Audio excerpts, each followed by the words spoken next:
സാധാരണ ഓരോ താരങ്ങളും 50യും സെഞ്ചുറി അടിക്കുമ്പോൾ അധിക സിക്സുകൾ ഉണ്ടാകാറില്ല.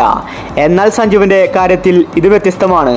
സഞ്ജു സെഞ്ചുറി അല്ലെങ്കിൽ 50 അടിച്ചാൽ അതിൽ കൂടുതലും സിക്സുകളായിരിക്കും. അത് സഞ്ജുവിൻ്റെ മാത്രം പ്രത്യേകതയാണ്. സഞ്ജു കൂടുതൽ കോൺസെൻട്രേഷൻ ചെയ്യുന്നത് സിക്സിലാണ്. സഞ്ജുവിന് സിക്സ് അടിക്കുന്നത് വളരെ ഈസിയാണ്. ബംഗ്ലാദേശിനെതിരെ സഞ്ജു 5 സിക്സാണ് ഒരു ഓവറിൽ അടിച്ചത്.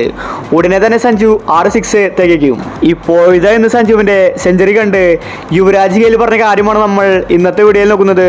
ഇത്തരം ക്രിക്കറ്റ് ന്യൂസിന് വേണ്ടി ഈ ചാനൽ മറക്കാതെ സബ്സ്ക്രൈബ് ചെയ്യൂ. യുവരാജ് പറഞ്ഞത് ഇങ്ങനെയായിരുന്നു: എൻ്റെ 6 സിക്സ് വെട്ടിക്കുന്നുണ്ടെങ്കിൽ അത് സഞ്ജു ആയിരിക്കും. സഞ്ജുവിൻ്റെ ബാറ്റിംഗ് ശൈലി കാണുമ്പോൾ എനിക്ക് തന്നെ പേടിയാവുകയാണ്. സഞ്ജുവിന് ഈസി ആയിട്ട് 6 സിക്സ് അടിക്കാൻ സാധിക്കും. T20 ക്രിക്കറ്റ് ഇനി സഞ്ജുവിൻ്റെ കയ്യിലായിരിക്കും. സഞ്ജുവിനെ പോലെ ഒരു താരത്തെ മാറ്റി നിർത്തിയത് ഇന്ത്യ ചെയ്ത വലിയ മണ്ടത്തരമാണ്. ഇതേ സമയം ഗെയിൽ പറഞ്ഞത് ഇങ്ങനെയായിരുന്നു: എൻ്റെ റെക്കോർഡ് വെട്ടിക്കുന്നുണ്ടെങ്കിൽ അത് സഞ്ജു ആയിരിക്കും.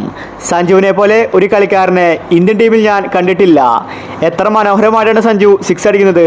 ഞാൻ പണ്ട് കളിക്കാറുള്ളത് പോലെയാണ് സഞ്ജു കളിക്കുന്നത്. സിക്സ് വളരെ ഈസി ആയിട്ട് അടിക്കുന്നു. ഇന്ത്യൻ ടീമിലെ എല്ലാ താരങ്ങളെക്കാളും എനിക്കിഷ്ടം സഞ്ജുവിനെയാണ്. സഞ്ജു ഇനിയും ഒരുപാട് റെക്കോർഡുകൾ തിരുത്തി കുറിക്കും. കളി ജയിച്ച ഇന്ത്യക്കും സഞ്ജുവിനും അഭിനന്ദനങ്ങൾ അർപ്പിക്കുന്നുവെന്ന് യുവരാജും ഗെയിലും വ്യക്തമാക്കി. എല്ലാവരും ഒരേ സ്വരത്തിൽ പറയുന്നു സഞ്ജുവിൻ്റെ ബാറ്റിംഗ് ആണ് എല്ലാവരും എടുത്തു പറയുന്നത്. മറ്റു താരങ്ങളിൽ നിന്ന് സഞ്ജുവിൻ്റെ ബാറ്റിംഗ് ശൈലി വ്യത്യസ്തമാണ്. സഞ്ജുവിൻ്റെ സിക്സ് ആണ് അതിന് കാരണം. സഞ്ജു വളരെ ഈസി ആയിട്ടാണ് സിക്സ് അടിക്കുന്നത്. സൗത്ത് ആഫ്രിക്കൻ സീരീസിൽ 2 സെഞ്ചുറിയാണ് സഞ്ജു അടിച്ചിരിക്കുന്നത്. ഇനി അങ്ങോട്ടുള്ള എല്ലാ സീരീസിലും സഞ്ജുവിൻ്റെ ഒരു സെഞ്ചുറി എങ്കിലും നമുക്ക് കാണാൻ സാധിക്കും. അതുപോലത്തെ ഒരു കളിക്കാരനാണ് സഞ്ജു. ഇനി അങ്ങോട്ട് സഞ്ജുവിൻ്റെ കാലമാണ് വരാനിരിക്കുന്നത്. സഞ്ജുവിനെ വെച്ചടി കയറ്റമായിരിക്കും. രോഹിത്തിൻ്റെ പകരക്കാരനായിട്ട് സഞ്ജു ഇന്ത്യൻ ടീമിൽ കാണും.